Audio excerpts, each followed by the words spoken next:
Okay, welcome everybody. Thanks for tuning in to Find Your Shine. I think this is episode 5 now, so we're just kind of rolling along. This is a live Find Your Shine with a very, very, very dear friend of mine, Jennifer. And I'm really excited to share Jen with all of you today because she's somebody who I've known for, I was actually calculating today, and I'm pretty sure it's just over 20 years, which is wild. And we've shared a lot of life situations together.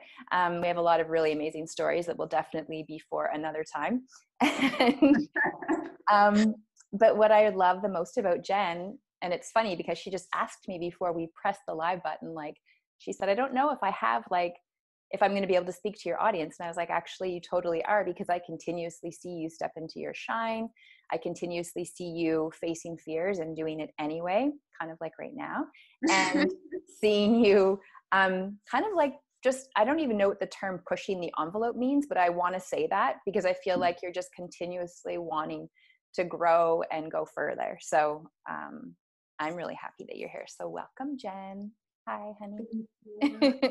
Thank you for having me. I'm saying this is fun. Not yet. Yeah, it'll be settling here.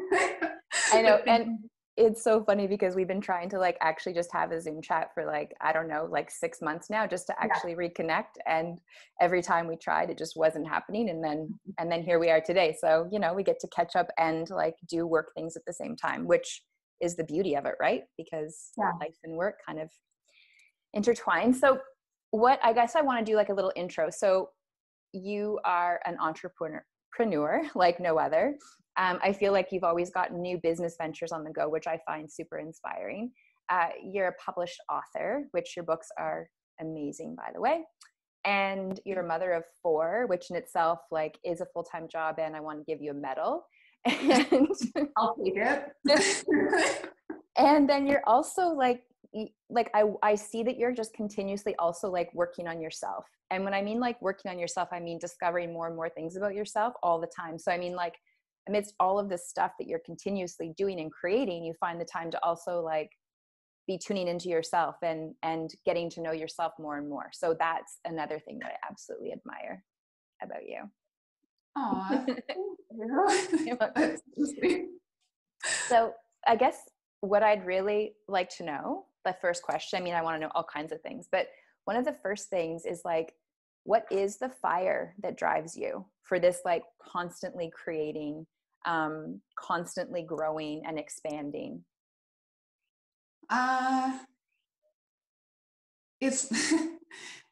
It's funny. Oh, I'm so emotional. Oh my gosh, here we go. I got all these feelings happening already. Since I was really little, probably my youngest childhood memory was feeling like I was being called for more.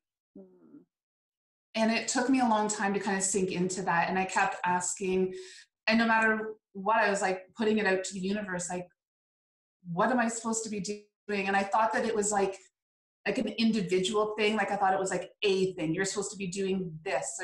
And I realized, only maybe just a handful of years ago, that it's all the things that light me up, all the things that I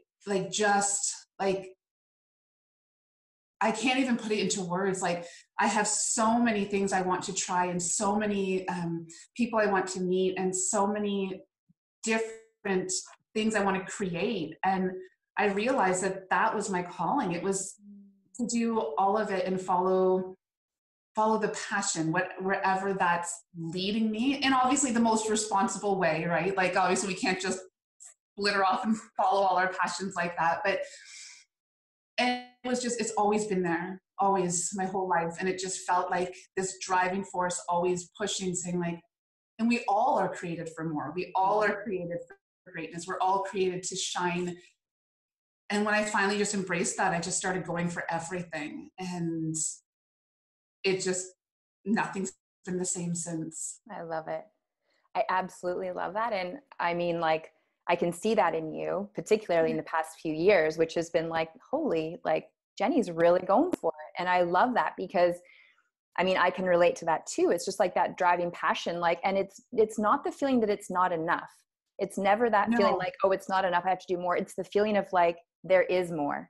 And I want to step into what that more is, rather than like being dissatisfied. And I think there's a difference, right? Of like, when we're always like pushing ourselves out of this dissatisfaction of who we are, where we are, but it's not that. Mhm.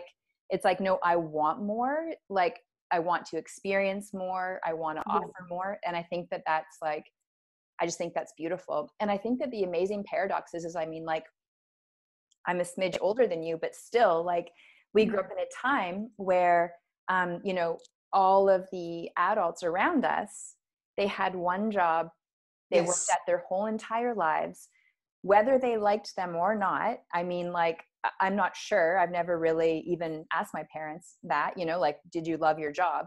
And so I think that for me personally, and I'm wondering if you can relate to this, it's like feeling like you have to pick one thing and stick to it, because if you don't, then like you're doing something wrong. And I just could never, like, that wasn't me. And because of exactly what you said, there's always more. So I'm wondering, like, was that hard for you to step outside of that paradigm or that like upbringing or structure?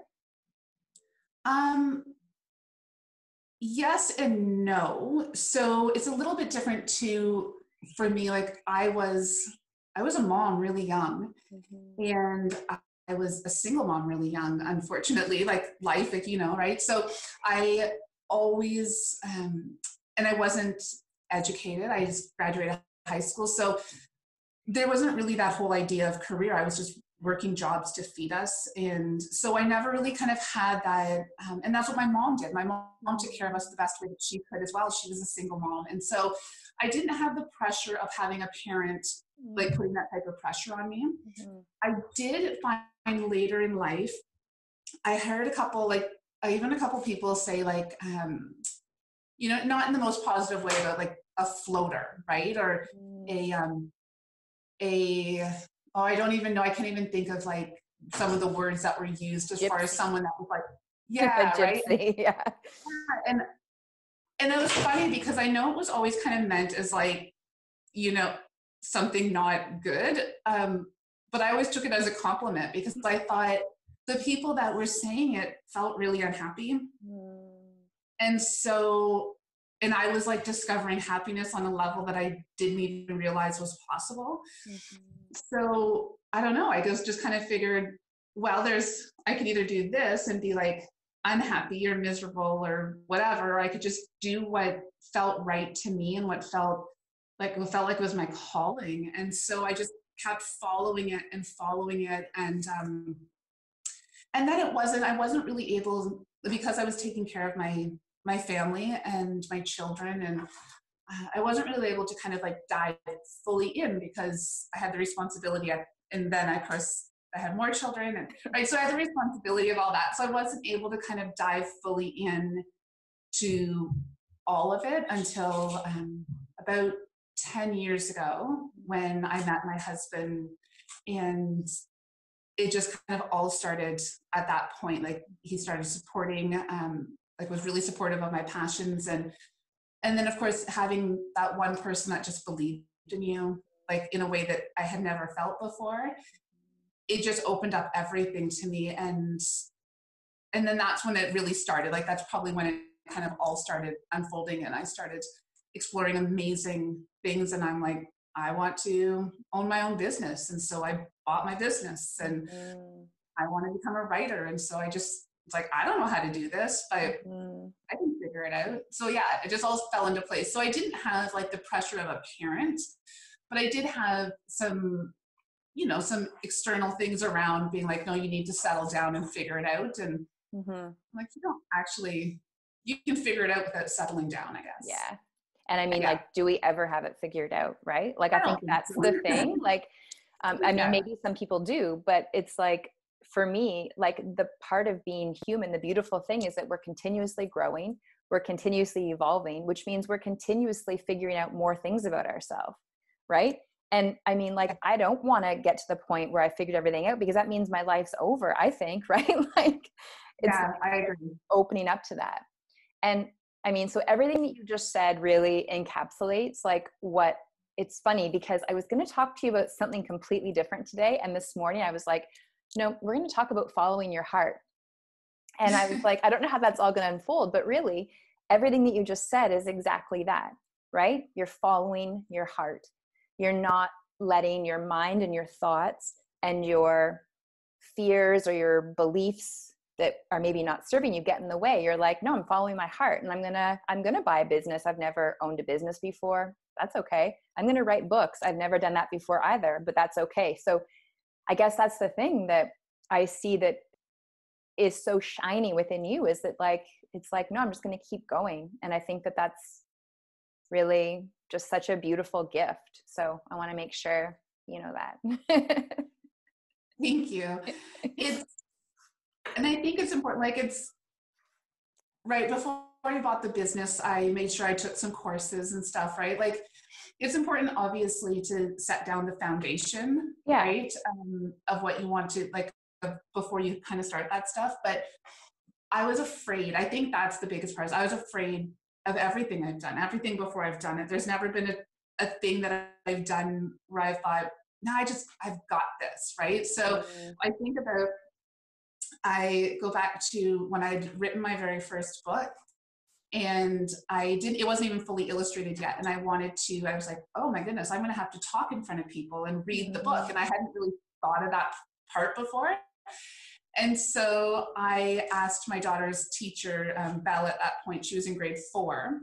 And I had said, can I come in and read this book to the class? And she was like, yeah, come on in, that'd be amazing. And when I started reading, I got so nervous. I like completely locked up, and I was sweating, and my throat went dry, and I was kind of choking a bit. And I messed up some of the words. Like I wrote them, like I messed up my, and it was funny at the end, I was thinking, maybe it wasn't so bad. Like I was thinking like it was more in my head. And then as I finished, her teacher got up and she was like, see, class, even grown-ups get nervous. And I was like, oh, it was that. It was a life lesson for all of us there that day. And so it was really funny though, because I realized in that moment, I was so scared. Something I didn't realize how pervasive it was. And so I came home and I started researching, and I found Toastmasters. And there happened to be a Toastmasters, right, that works on public speaking in our town. And so on that next Thursday night of the meeting, I went to the front door, and I didn't go in. And I walked back home, and I did that for 3 weeks in a row. Oh my gosh. Wow. And so the third week I came home, and my husband Matthew was like, okay, that's okay. But like next week you're going to go in, right? Like you'll go in next time. Like this is okay. Now you know where it is. Like next time you go in the door. And that's the thing, right? So now a couple of years later, I do speaking events all the time. I host my own women's retreats and my own seminars and workshops. I compete in speaking competitions, and none of it feels amazing. None of it's natural. It's like I go every single week to work on being able to even do something like this, which is terrifying. Right. But yeah, we do it anyways because it's the growth of it. Right. And I love that. I find that so inspiring because so often we let our fears take over, and our fears, like our fears are valid. They want to keep us safe, and that's cool. Like, wants to keep us protected. But at what point do we push past that so that we can, step into, that part of ourself that's like, showing up for what we actually really desire, So I think that that's beautiful. Yeah. And I think that that's the part that I hope if anyone gets something from this, we tend to look at other people that are doing the things that we want to do, and we think that, well, we can't do that. And we forget that like everyone had to start somewhere, right? So if you look at someone that's, a writer, or someone who's, doing all the amazing things that you do, or you look at a public speaker and you're like, I would never be able to do that, which I've had people say to me all the time. That's not true. Like we all start somewhere. And that's not something that I would have figured I'd be doing 3 years ago. Exactly. Right? Exactly. And it's not about, this is something that I've run into too with my work, is that I've had women, voice things like that. Like, I can't do that, but it's come out in more of like, I can tell that they think that there's some sort of competition between us. And it's like, no, there is no competition. Like, I want you to rise just as much as you want to rise. I'm actually on your side, like, and yeah, like, just because I step in front of a camera or, throw out some words every once in a while that might be controversial doesn't mean that I'm not scared shitless to do the same thing, right? It's like, it's just like getting past that. And you're right. Like, we all start somewhere. And so being able to follow what is it that your heart's asking? Okay. It doesn't have to be writing a book, or it doesn't have to be doing like a little podcast, or it doesn't have to be anything like that, but it's like, what is it that your heart desires? Okay, go for it. You have permission to go for it. In fact, like, you have so many people cheering you on behind the scenes, right? So yes, that's good. I love that you went there 3 times. I can totally see you doing that too. Oh yeah, I went to the wrong church the first time. Yeah, that happens. I mean, like, we get it wrong. I love it. It's funny. I've been thinking about doing Toastmasters too because of your stories. It's like, I kind of feel like I want to try that too. So that's good. I'm going to maybe check that out in my area. Yeah, I love that. Yeah. So another thing that I absolutely adore is that, like, you're so authentic that, like, it's so refreshing. I mean, because, well, like, you have 4 kids. So, I mean, I have 1 kid and it's hard to stay on top of it, like, pretty much all the time. But I love the truth that you speak, like, through your Facebook posts or Instagram shares. It's like, yes, Jenny, thank you so much, because so many of us are barely hanging on. And then we're, we on the social media world, we're seeing all these women who look like they have it picturally perfect together. And so it makes us feel less than, or like we've got something wrong. But you're brilliant with that. And I love it. Like, this week when you just took a picture of a grilled cheese with ketchup, this is dinner tonight. I'm like, yes, it is. Yes, it is dinner tonight. And that's so good, because, like, that's true, And then the other, like, I love the things that you share, because you had this beautiful consignment store for clothing, and so that was always like, in the presence of the things that you would share. And even a couple weeks ago, when you're like, I don't know who needs to hear this, but it's okay to put your jeans on, I just think it's so great, because as I read that, I'm looking down, I'm like, yeah, I've had tights on for 4 weeks now. Yeah, I change out of my night joggers to my day joggers, and they're getting less forgiving. So I don't know what's happening, but yeah. That's what Zoe says too. She's like, I have nighttime joggers and I have daytime joggers, and they're kind of melding into one right now. Anyway, so thank you for that authenticity, because I do feel that that's just so important as women, particularly because we can be so hard on ourselves, Oh, honestly, it's so brutal. And owning my store, I mean, I was there for 8 years, and I mean, just sold it here in January, right? So this is pretty new for me to not have it. But I mean, I was there for 8 years, and listening to what women say to themselves, like, we're just the worst, like, to our own selves, right? Like, we're not obviously super awesome to others either, all the time. But like, the one thing that I keep going back to is that I could watch a woman walk into the change room as one person and walk out someone entirely different, 100% based on how a pair of jeans fit. Yeah. Right. And it's just things like that would always break my heart every day. And it's the same struggles lots of us are having. So if we were a little more open, and I'd always say, like, it's different than airing your dirty laundry. There's a huge difference between, obviously, like, sharing your grilled cheese or whatever. But yeah, if we could just talk about it. And, like, I had found that, particularly in the teen years, lots of people will talk about their toddlers. Like, how do you get your toddler to eat broccoli? And, mine won't, like, or they want to brag about things, which is totally cool and whatever. But, like, the second our kids become teenagers, we just stop talking about it. Mm-hmm. And then I was like, okay, I cannot be the only one in the world with teenagers that like, I don't even know what's happening. It's like, and so I just started opening up the discussion. I remember one day a lady asked me how everything was going, and I was just like, it's just shit. I don't know. Like, Exactly.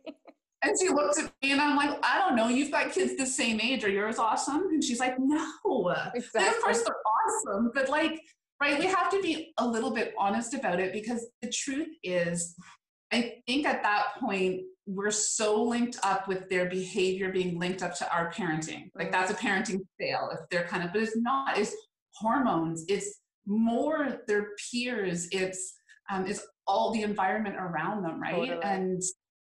And we just kind of just shut down and we stopped talking about it. And those years, big things are happening in those years. Yeah. And their whole lives are changing in those years, but we're not sharing the truth of that as mothers. So true. And as parents.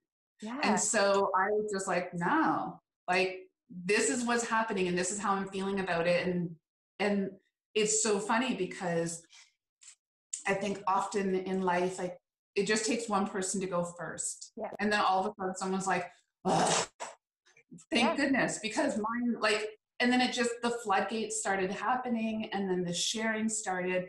And then all of a sudden, no one felt alone. Exactly. And it was so much easier to get through the days. Exactly. And that's what I was thinking, like, as you were just saying that, I was like, you gave your community permission to speak their truth, you know, permission for it not to look perfect, permission for it not to feel perfect. And, you know, as mothers and women, we've just done such a disservice to ourselves and our sisters by portraying something to be perfect when it's not. Because I mean, I can relate to that more when Zoe was really little, because it was so hard, you know, and feeling like I wanted to get in my car and drive like real fast with a pack of cigarettes and maybe some tequila. I don't know, but like, no matter what, it was like, I would have come. Yeah. I know.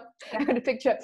But I mean, like, but at the time, you know, you see people and they're like, oh, isn't it great being a mom? And it's like, well, yes, but also no, like, also it's really hard and challenging, you know? So I think that you being able to open that up, particularly in your community, and like seeing that ripple out is such a beautiful thing that you can do for the women and the children and, well, the families, right? Because if we keep stuff like that in and it bottles up, it's just not good for anybody, right? So yeah, and it's not saying that being a parent or being a mom and that isn't amazing. And I think that's the part of it. It doesn't have to be one or the other. Yeah. It can be just like a mucky mess of both. And that, I think, that's the part that that's kind of where I sit. That's where I reside. Yeah. I reside in the mucky middle because it doesn't have to, like, everything's polarized. It's like, you know, love every second of being a mother because it goes so fast. It's like, that's unrealistic.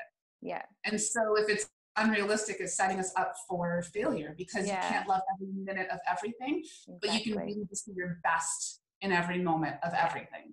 And that's all I think we're called to do, is just do our best. Yeah, I agree fully. I love it. Thank you. So I know that, I mean, like, you've always been a super like clean person, and I've always really admired that about you. Thank you. Thank you. Yeah. And but for real, like, all jokes aside about vacuuming and stuff, like, you really do inspire me in the way of like how you organize your space. And I know that this is something, well, I think, is this something that you're stepping into next, is like helping people sort of like declutter their spaces? Yeah. So a few years ago, I became a certified coach practitioner, and I initially was really just passionate about trying to help women, like personal growth, and working with women just to help, like, push past, like, to really get people to push past the fear and the limiting beliefs. And it was really interesting to me, because as much as I love that and I love doing that for myself, I actually didn't love coaching on it. And I don't know why. I just didn't. It just wasn't feeling exactly like my calling.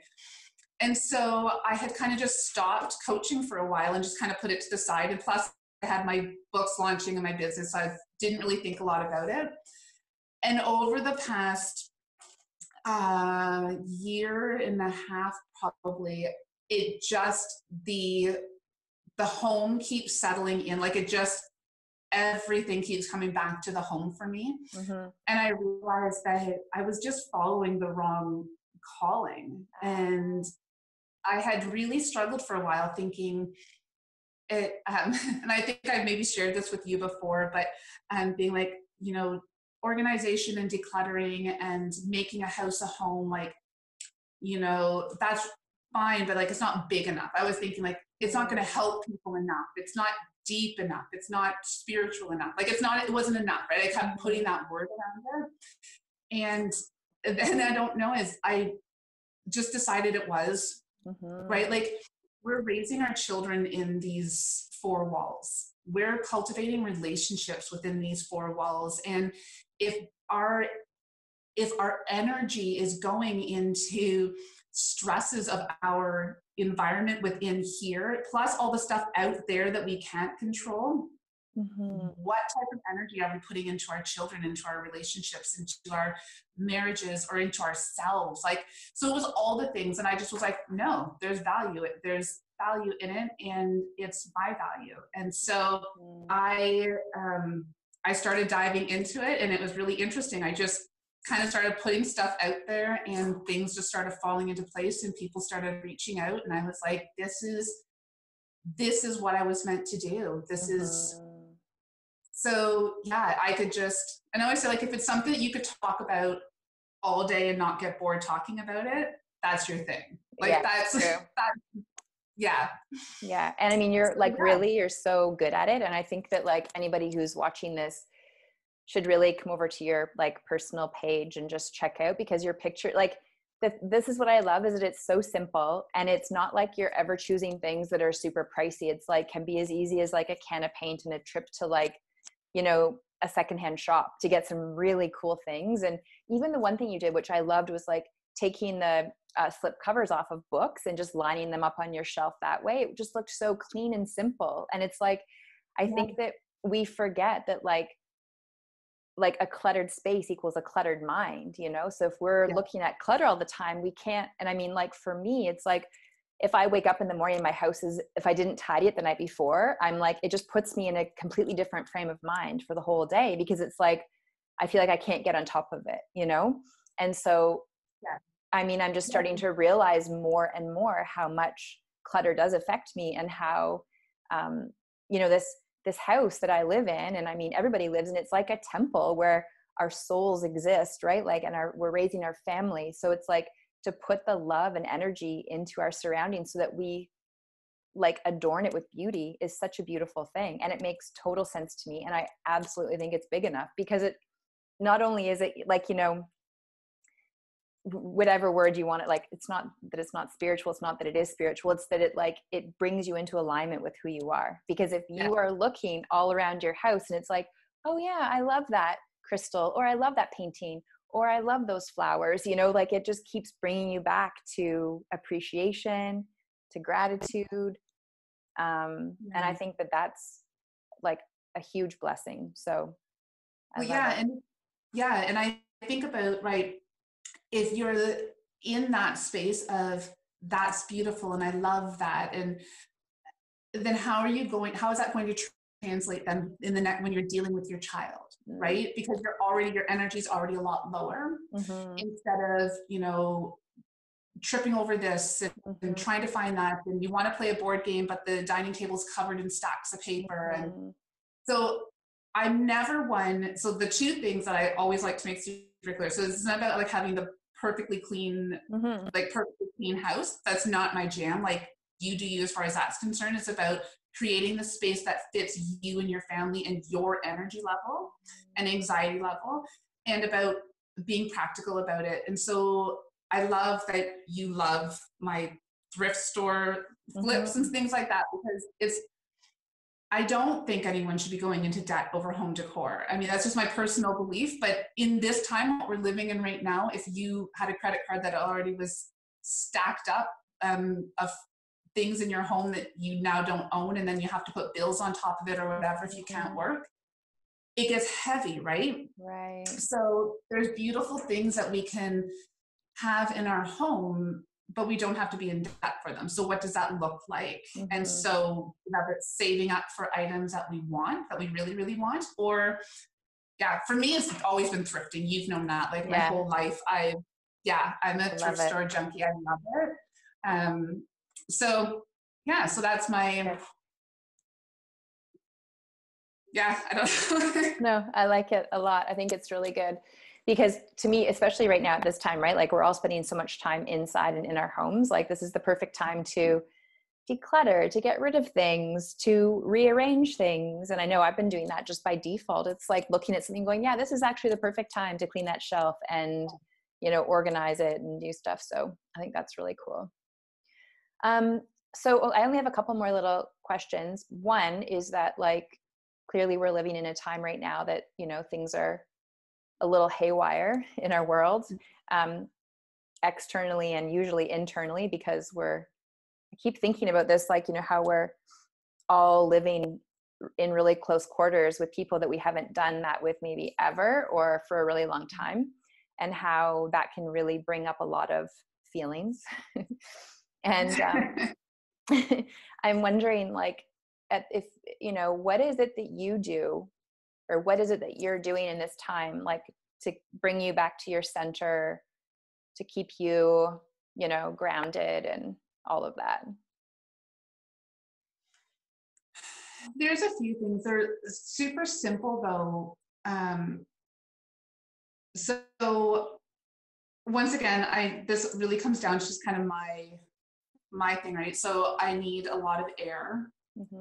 So obviously being out in nature and going for walks and things like that's really important. And I'm talking to the people in my home, like we communicate a lot about what we need and the space that we're in. So for us in our home, and I look back to just some family members where they believe that other people should just know what they need. And then they resent you when you don't know, and then it just creates a whole lot of tension. We just decided in our home that we just talk. Imagine that. And we're pretty open about what we need. So for me, most of the time, like I actually don't, I'm doing okay. Like I'm really in my comfort zone. I am a complete introvert, right? So this is, and being in my home, like I've created this space that I love, and this family unit that works well most of the time. But there are, when moments come up, I am just really open with everyone, saying I need X, Y, Z. So I maybe need a hot bath. I need to go for a walk by myself, or I need tonight, like I need us to all sit around together, and we need to just talk and kind of check in with each other. So it's simple things, but it's all just coming down to us communicating with where we're at, what we need from each other, and then seeing what we can all offer each other. So for me, my biggest thing is I require a lot of alone time, and like really alone time, not just being like alone in the house, but like there's something different about it. So I just had to be really honest about that, because obviously no one's leaving the house, so you don't get that where I would typically every day get at least a small chunk of alone time. So it just means getting up earlier so that before people are awake. Yeah. And then having that alone time where there's kind of no movement in the house, which is really important for me. And as I said, as a mom, and kids need us all the time. Yeah. So creating pockets throughout the day where I'm kind of off duty. So things like that. But for me, it's a lot of walks and a lot of baths. I love it. And I love that for sure. And then I also love the communication, because I think so often we're afraid to speak our truth in fear that we might hurt somebody's feelings. And I think that if we set the precedent that, like, this isn't personal, it has nothing to do with you, this has to do with me and what I need, you know, I think that's a beautiful thing. Yeah. And that's like showing, to me, that's like a true gift of loving yourself so much that you're willing to put up, you know, those kind of healthy boundaries of what you need and what you don't need, you know? So I think that's really good. Yeah, it's no one's job, I feel anyways, it's no one's job to know what we need. And we often put that onto other people when we don't even fully know what we need. We expect other people to do it and then to serve us. And then that's like, and that's not, it can't work like that. That's actually just not how that can work. So I know if there's a day that I'm feeling a little bit off, and the same is with my teens and my younger ones that are learning, you know, language around, you know, themselves and what's the language to use around ourselves, but to say like, I'm just not feeling it today. Like there's something off and I feel like really like there's an energy. And so I do actually need this next hour just to kind of sit by myself for a bit so that I can come back to you feeling a little more whole and a little calmer. And my teens do the same thing. Like my oldest in particular, he will say like, I just want to let you know, like I've got like a bit of a vibe going on right now. It has nothing to do with you.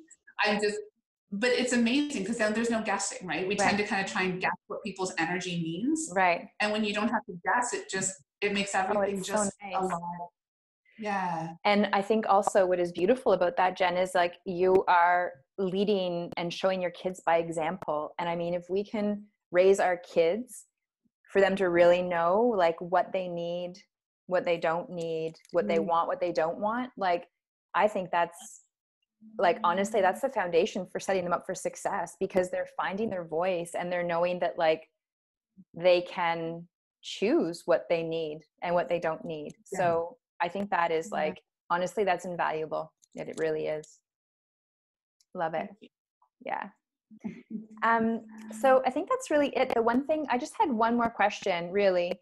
And I'm wondering, you know, if you have anyone that like, and it doesn't have to be like a famous person, or it doesn't have to be, it can be anybody, but somebody who, you know, you would consider like inspiration, or somebody, maybe it's a book, or maybe it's something that you've read or watched or learned that like really helps inspire you and keeps you in check.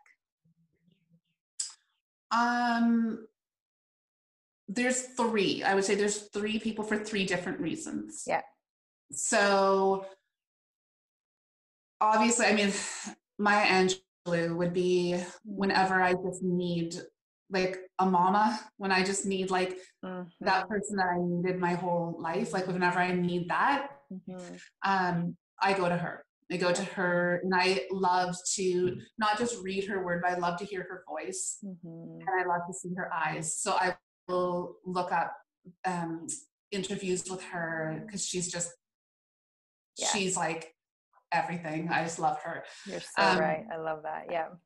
So as far as like written word, my big one over the past probably 2 years now, I'd have to say it's a little bit cliche, probably because everyone in the world's like Brene Brown, but I absolutely, I adore everything she's written and what she stands for, and how just, she's not confusing with her words. She's not contradictory. She's just saying like our big one in our house is clear is kind, unclear is unkind. And we use that all the time.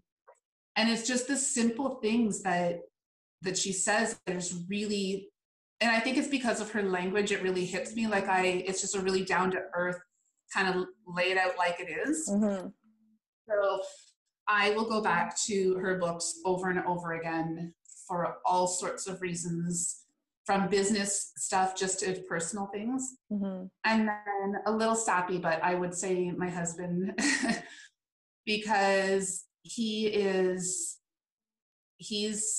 my, like the truth. Like he won't mince words. Like it's not, whether it's I want to buy and start a new business, or whether it's something I'm struggling with, whether sometimes like I have negative thoughts that still come up. I haven't conquered that completely. And he's so real, and he's so like, you know, sometimes we can kind of get trapped in an echo chamber where we're only kind of surrounded by people that will tell us the same things, or the things we believe in, or and that there's no room for growth in that, right? When we're only hearing what we want to hear.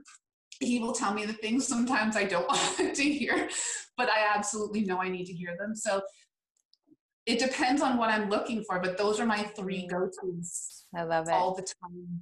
Yeah. For heart, for mind, and then for I my love growth. it. It's so good. And they all have that like theme of authenticity about them too, you know, because like Maya Angelou definitely like tells you the truth of who you are in the best way possible.